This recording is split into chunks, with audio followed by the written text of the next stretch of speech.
ভেতরে কি আছে বলুন তো? বাজার থেকে এনেছে আমার বড় মশাই। কি আছে দেখুন, ঢালছি। হ্যাঁ, ঝুলি থেকে বেরোবে অনেকগুলি কই মাছ, প্রায় 1 কেজির মতো কই মাছ। আমি ডিটেলসে আসছি। প্রথমেই আপনাদের সকলকে জানাই আমার তরফ থেকে নমস্কার। সাথী মণ্ডলের আরো একটি নতুন ব্লগ ভিডিওতে আপনাদের সকলকে জানাই স্বাগত। আজ মঙ্গলবার ভোর 5টা নাগাদ আমার বরমশাই উঠেই বাজারে চলে গিয়েছিল। অন্যান্য দিন 8টার আগে ওনার সকাল হয় না। আজকে কি কারণে উঠে পড়েছে, হয়তো ঠিকঠাক ঘুম হয়ে গিয়েছিল বলে তাড়াতাড়ি করে উঠেই ও বাজারে চলে গিয়েছিল। আগের দিন রাত্রেই বলে রেখেছিলাম যে বাজার থেকে অনেক কিছু আনতে হবে, কিন্তু আমায় কি কি আনতে হবে জিজ্ঞাসা করেনি। আমি ঘুমাচ্ছিলাম, ও উঠে নিজের মতো করেই চলে গিয়েছিল। বাজারে গিয়ে করেছে এক কাণ্ড। ওনার তো কোনো কিছুতেই কমে মন ভরে না, যা কিছু নেবে বেশি বেশি, আর পরিমাণে একসঙ্গে যদি অনেকটা নেয় তাহলে দামটাও একটু কম হয় বলে ও একেবারে অনেকটা পরিমাণে জিনিস নিয়ে আসে। বাজারে গেছে 5টায় আর বাড়ি ফিরেছে সকাল 7টায়। আমি সেই সবেমাত্র ঘুম থেকে উঠলাম, উঠেই যখন এতটা পরিমাণে কই মাছ দেখলাম, দেখেই তো খুব খুশি। কিন্তু কাহিনী তো এরপরই শুরু হবে বন্ধুরা। সত্যি কথা, গ্রামের মেয়ে হতে পারি, 22টা বছর আমি আমার গ্রামে কাটিয়ে কলকাতা শহরে এসেছি, কিন্তু রুই কাতলা মাছ বেছেছি, কিন্তু মা কখনো এই ধরনের জ্যান্ত মাছ বাছতে আমায় দেয়নি।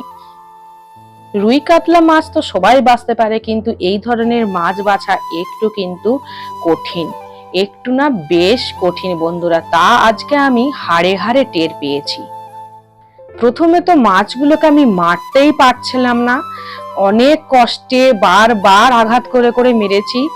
সাঁড়াশি নিয়ে গেছি, সাঁড়াশিতে হচ্ছে না দেখে বটির মাথা দিয়েও মেরেছি, তাও বলে না কই মাছের প্রাণ সহজে মরে না, তাই সেটা দেখলাম।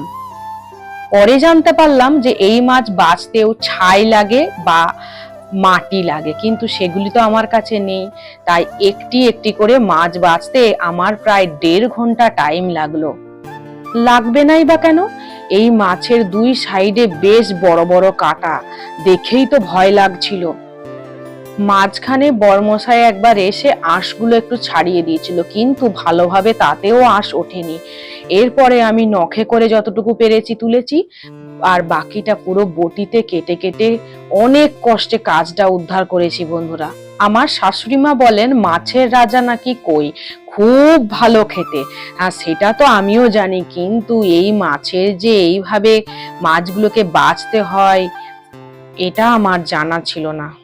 দেখুন ওদিকে দেখুন, কতবার করে মারছি তবুও মরে না, ওই বারে বারে এসে সাহসী করে ঠুকে ঠুকে মারছি, তবুও মরছে না। প্রথমে 2-3টে মাছ বেশ কিছুক্ষণ ধরে বাছার পর আমি বুঝতে পারলাম যে কিভাবে কাজটা করতে হবে। তারপর প্রায় 1.5 ঘন্টা সময় লাগলো সবকটা মাছ আমার উদ্ধার করতে।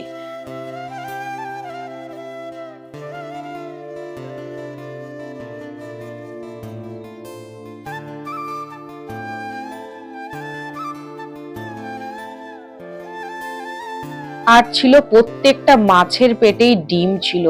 এরপরে ওই জায়গায় পিত্তি পাশেই থাকে, সেটাকেও খুঁজে পাচ্ছি না। আজকে বেশ সমস্যায় পড়েছিলাম বন্ধুরা, অনেক কষ্টে উদ্ধার হলো। এরপরে বলি, এরকমটা কিন্তু হওয়ার কথা ছিল না। ও যখন যাই মাছ আনুক না কেন বাছিয়েই আনে। যেহেতু আজকে ভোর 5টায় ও বাজারে পৌঁছে গিয়েছিল, অত তাড়াতাড়ি কোনো যারা মাছ বাছে আর কি বাজারে যে সমস্ত মহিলারা, তারা কেউ তখন এসে পৌঁছায়নি, তাই বাধ্য হয়েই ও সবকিছু নিয়ে চলে এসেছিল। জানেন তো, একটা সবজি ভ্যানও বসেনি, যার ফলে সবজিও আনেনি। ওই কিছু আলু আর এই 1 কিলো কই মাছ নিয়ে বাড়ি ফিরেছে।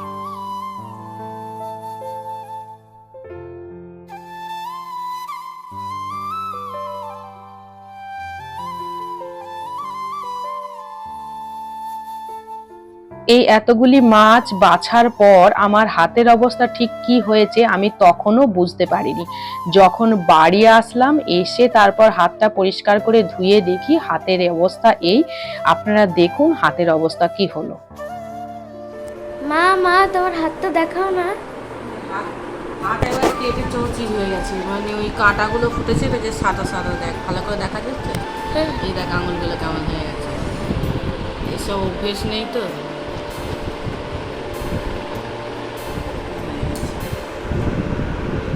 করব, খেতে গেলে তো করতেই হবে, কিছু করার নেই। সকাল সকাল মাছটা এনেছে 7টা বাজারে, তখন চলে এসছে বাজার থেকে।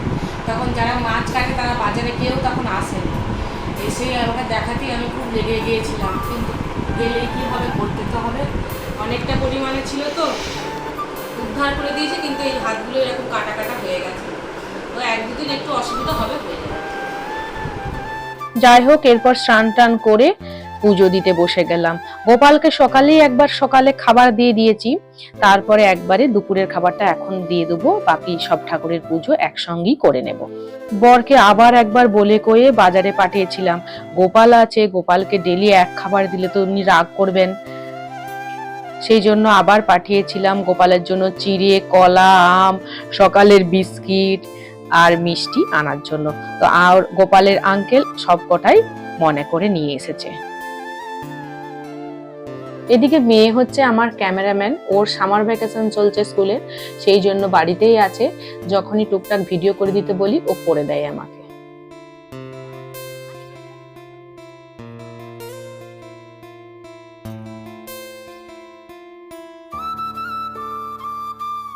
এদিকে দুপুরে গোপালের জন্য চিড়ে ভোগ মাখছি দেখে সব রকম ফলমূল দিয়ে যা যে ওর আঙ্কেল এনে দিয়েছে, তো গোপালের দিদি ঝগড়া শুরু করে দিয়েছে। গোপালের বেলায় বেশ তরিবোধ করে ভোগ মাখছো, আর আমার বেলায় বলুন তো কিরকম হিংসা ওর দিদি বোর সঙ্গে।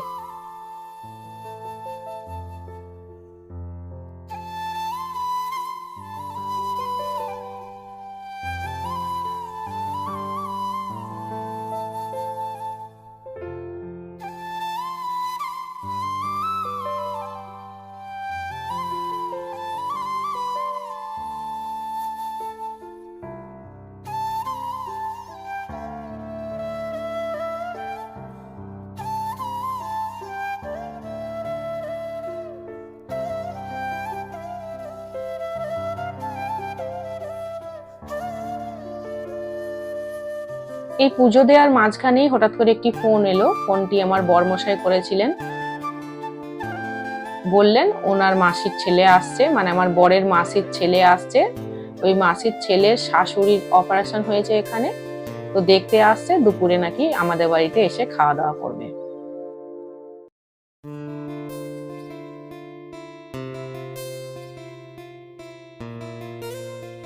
ব্যাস, আমাদের জন্য যেমন হোক রান্না করতাম, একটা অতিথি আসলে তো আরো কিছু একটু রান্না করতে হবে, সেই জন্য এরপর তাড়াহুড়ো করতে শুরু করেছি। এদিকে ভোগ মাখাও আমার রেডি হয়ে গেছে, উপরে গোপালের জন্য আর একটা সব ঠাকুরের জন্য আর একটা প্লেটে ভোগ সাজিয়ে নিলাম।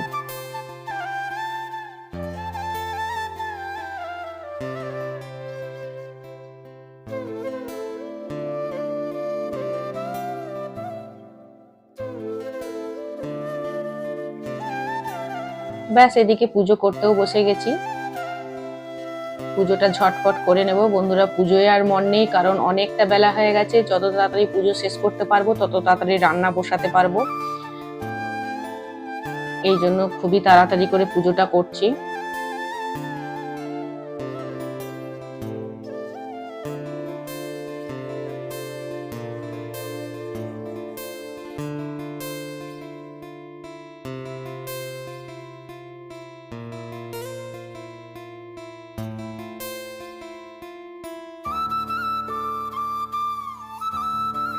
সকালে গাছ থেকে ফুলগুলি পেরে এনেছিলাম বলে ফুলগুলি দেখুন কি সুন্দর সতেজ আছে। আর আজকে তো বেশ ভালোই রোদের জোর ছিল। যদি বেলা করে ফুলগুলি তুলতাম, মানে যখন পুজো দিচ্ছি তখন যদি ফুলগুলি তুলে আনতাম, তাহলে তো ফুলগুলি নেতিয়ে পড়ে। ভোর ভোর যদি ফুলগুলো তুলে দিতে পারি না, খুব ফুলগুলি সুন্দর সতেজ থাকে।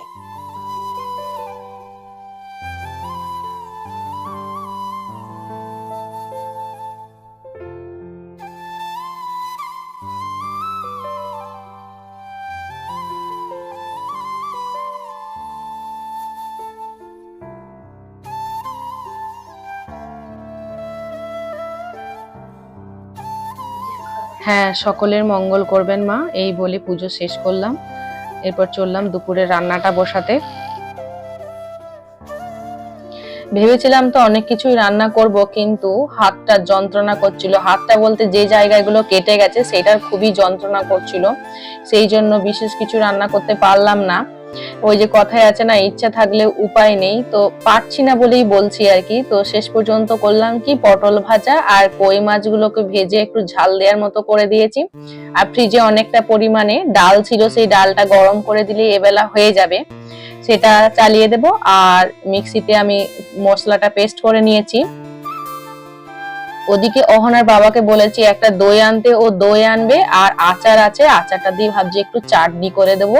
ব্যাস এই দিয়েই দুপুরটা চালিয়ে নেব।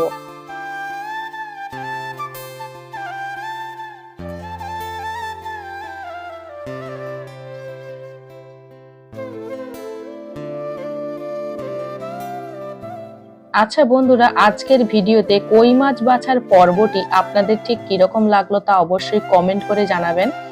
আমার তো কঠিন শিক্ষা হয়ে গেল, আর কখনো ওর বাবাকে বলবো না যে মাছ কিনে আনো, যে কোনো মাছই, কই মাছ ছাড়ে যে কোনো মাছই যে কিনে আনো আমি বেছে নেব, সেই সাহস আর কখনো দেখাবো না, কারণ বেশ আমাকে আঘাত পেতে হলো। আচ্ছা বন্ধুরা, আজকের ব্লগটা আমি এখানেই রাখবো, এরপরে আমি আসি। দেখা হচ্ছে নেক্সট ব্লগে।